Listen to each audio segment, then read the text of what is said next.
Hi అండి, నమస్తే. Welcome back to Aswi cooks.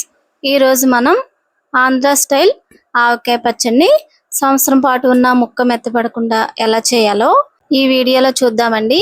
ఈ ఆవకాయ పచ్చడిని వేడి వేడి అన్నంలో కాస్త నెయ్యి వేసుకుని తింటే ఆ రుచిని వర్ణించలేమండి, అంత అద్భుతంగా ఉంటుంది. ఇక తయారీలోకి అయితే వెళ్ళిపోదామండి. ఆవకాయ పచ్చడికి కావలసిన మామిడికాయలు తీసుకుని శుభ్రంగా కడిగి తడి లేకుండా ఆరబెట్టుకోవాలి.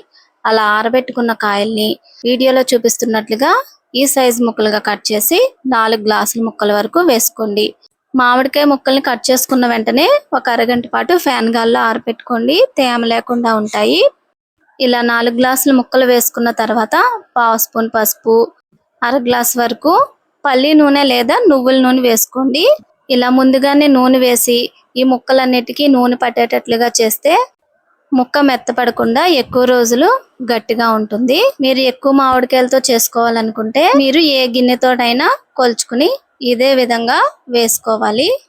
ఇలా ముక్కలన్నిటికీ నూనె పట్టించిన తర్వాత ఆవపిండిని తయారు చేసుకుందామండి. ఈ ఆవపిండి కోసం ఎర్రగా ఉండి ఇలా చిన్నగా ఉండే ఆవాలను తీసుకుని ఇలా పొడి చేసుకోండి. ఈ ఆవపిండితో చేస్తే ఆవకాయ పచ్చడి చాలా టేస్ట్గా ఉంటుంది. ఇప్పుడు 4 గ్లాసుల ముక్కలకి 1 గ్లాస్ నిండుగా కారాన్ని వేసుకోండి.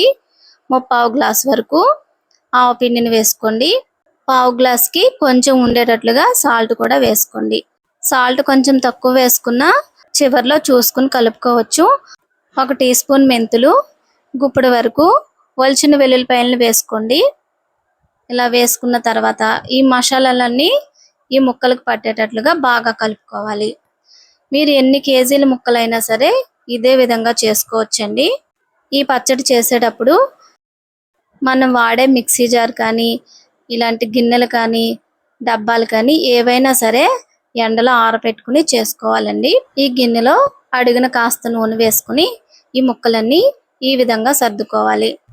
ఇలా డబ్బాలోనైనా సరే పెట్టుకోవచ్చండి. ఇలా ముక్కలన్నీ సర్దుకున్న తర్వాత పైన ఒక వెల్లుల్లిపాయని కచ్చాబచ్చాగా దంచుకుని వేసుకోండి. ఇలా వేసుకున్న తర్వాత మూత పెట్టి 2 రోజుల పాటు పక్కన పెట్టుకోవాలి. 2 రోజులు పక్కన పెట్టుకున్న తర్వాత ఈ పచ్చడిని 3వ రోజు తిరగ కలుపుకోవాలండి. 3వ రోజున పచ్చడి ఈ విధంగా ఉంటుంది. ఇలా ఊరిన పచ్చడిని వెడల్పుగా ఉన్న గిన్నె తీసుకుని ఈ గిన్నెలోకి ఈ పచ్చడిని వేసేసుకోవాలి.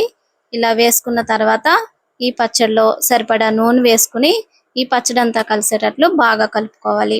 పచ్చడి అంతా కలుపుకున్న తర్వాత ఒకసారి టేస్ట్ చూసుకుని ఉప్పు సరిపోకపోతే ఇప్పుడు వేసుకోవచ్చండి. గాజు సీసాలో కానీ జాడీలో కానీ వేసుకుని పచ్చడి మునిగేంత వరకు నూనెను పోసుకోవాలండి. అలా నూనె ఎక్కువ పోసుకోవటం వల్ల పచ్చడి బూజు పట్టకుండా ఉంటుంది. ఇలా తయారు చేసిన పచ్చడి సంవత్సరం పాటు ఉన్నా కూడా ముక్క మెత్తపడకుండా చాలా రుచిగా ఉంటుంది.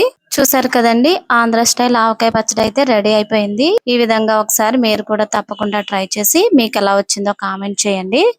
ఈ వీడియో కనుక మీకు నచ్చినట్లయితే మీ ఫ్రెండ్స్ కి రిలేటివ్స్ కి షేర్ చేసి ఛానల్ ని సబ్స్క్రైబ్ చేసుకోండి. మరొక మంచి రెసిపీతో మళ్ళీ కలుసుకుందాం. Thank you for watching.